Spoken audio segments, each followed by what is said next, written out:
MRT7 station dito sa may Memorial Circle. So pakita ko sa inyo kung gaano kaganda rito sa loob.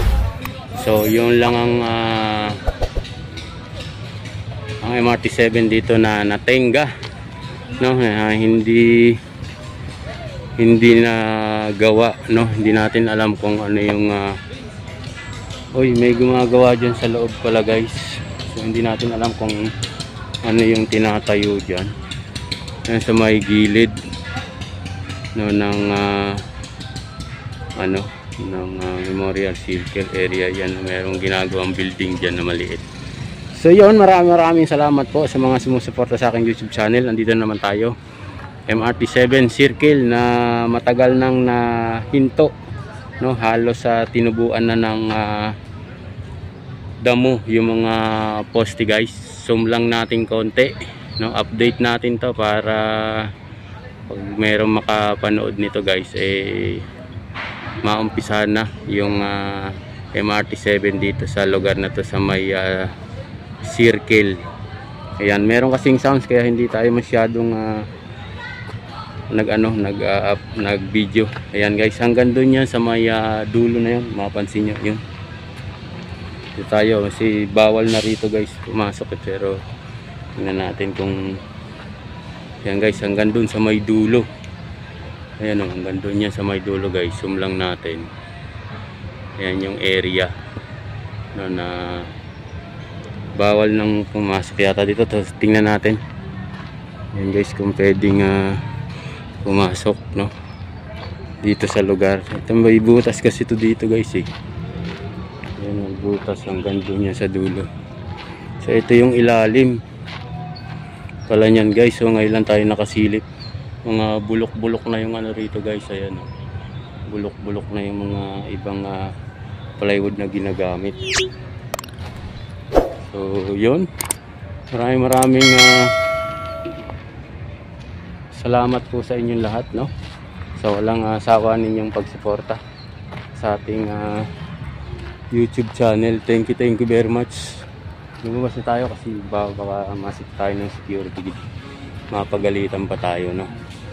So yun, maraming salamat po sa inyong lahat sa wala nang sawang suporta sa ating YouTube channel, no? Thank you very much po sa inyong lahat. So meron kasing sounds kaya lilipat tayo ng lugar para hindi naman tayo copyright dito sa lugar na to, guys. So itong sa likod nitong pader na to, yan, may mga ito yung sama pa ng MRT7 sa lugar na to, guys. So dito ikot tayo dito banda, silip tayo dito, silip lang tayo dito, guys, kasi baka mapagalitan tayo ng mga security guard dito. So yan, maraming salamat po sa inyong lahat, no, sa patuloy na pagsubaybay nyo sa aking YouTube channel. Sa mga bagong subscriber natin, maraming salamat po. At sa mga magsusubscribe pa lang, maraming salamat po sa inyong lahat. Thank you. So dito, yan, ito pa yung bahagi ng MRT7, guys. Itong lugar na to, yan, yung mga nakatenga dito na gamit, yan hanggang dyan, hanggang doon sa lugar. Yan, ito yung dulo. Ayan, yan yung dulo ng MRT7. Yan, zoom lang natin konti, yan kung gaano ka lawak yan area na to dito sa may MRT7, sa may circle, no, kung gaano ka kaluwang din ito, no. Halos doble to dun sa mga nadadaan nating istasyon. Napakahaba nito, guys. Yan, hanggang dun yan sa may highway na yun doon. Napakahaba niyan, itong area na to. Yan, dito lang yan sa may circle. So may mga puno na nga yung iba, guys. May mga puno na. Ayan, may mga puno na yung ibang station. Ayan, mga ugat na nga yung ibang station, no. Yung ibang bakal kinapitan na ng bagging. Yan, guys, dito sa may area na to. Ayan. Hanggang doon lumaki na yung mga puno na dapat sana hindi na to nagsilaki kasi nga nahinto yung paggawa ng MRT7 na to dito sa lugar na to guys. Kaya yung mga puno na tumubo, yan, malalaki na yan dito sa lugar na to. So dito lipat tayo dito sa may kabila, yan sa may likod ng yero na yan guys. So marami na kasing tao dito ngayon, ayan, namamasyal guys dun sa kabila. Ayan, pansin nyo ba? Ayan, may mga tao dun na nagja-jogging. Ayan, kung gaano kadami yung tao dito ngayon sa Memorial Memorial Circle Station. So dito may mga kadete na nagpa-practice sa kanilang siguro graduation nung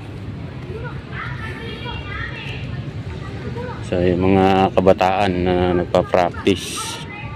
So dito sa kabila, ayan,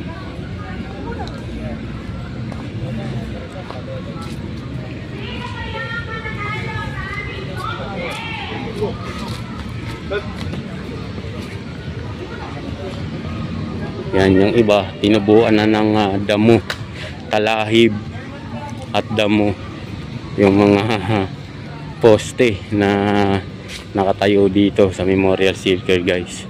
Ito itong lugar. So ayan, so yan yung mga poste ng MRT7 na puno na ng dinamo na o naging gubat na nga, no? Kung tutusin na yan hanggang doon sa dulo. Yan, tinubuan na ng mga punong kahoy yung iba. Yung iba naman na inakyat na ng damo yung poste. Yung iba naman halos kainin na ng kalawang yung mga bakal na nakausli doon sa mga poste na nabuhusan, na may nakausling mga 1 meter siguro yung nakausling bakal mula doon sa concrete na simento na binuhos. Kaya ang tensin yan, pag inulan arawan yan, lalamunin talaga ng ng kalawang yung bakal. Yung mga damo yan, dinamo na sigurado, meron sigurong baka may ahas na nga yan sa ilalim kasi sobrang sukal nyan. Dun sa baba nyan guys, sinilip natin, napakasukal na. Nung hindi tayo nagtagal, baka makakita tayo ng guardia, masermonan pa tayo. Kaya ginagalang natin yung mga security guard dahil dyan din tayo galing dati, no?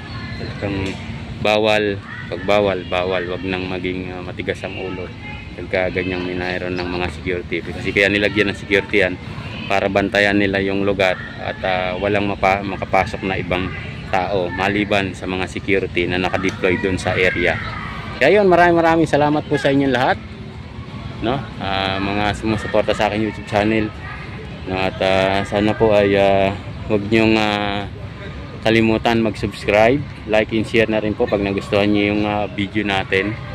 At pasensya na po kayo kung hindi po kayo nasa shoutout dahil sobrang dami po ng ginagawa natin. So meron tayong alaga dito dumating. Hi, good morning. Nakita nung guys, nagkagulatan kami dalawa. Nagkagulatan kami dalawa. Hindi yata ako nakita, sobrang itim ko dito. Hindi ako nakita ng aso nung sabi ko good morning. Ayun guys, tingnan nyo, parang hindi pa siya kumain.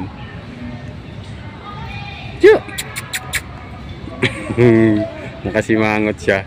So yun, maraming salamat po sa inyo lahat. Hanggang dito na lang. Bye bye.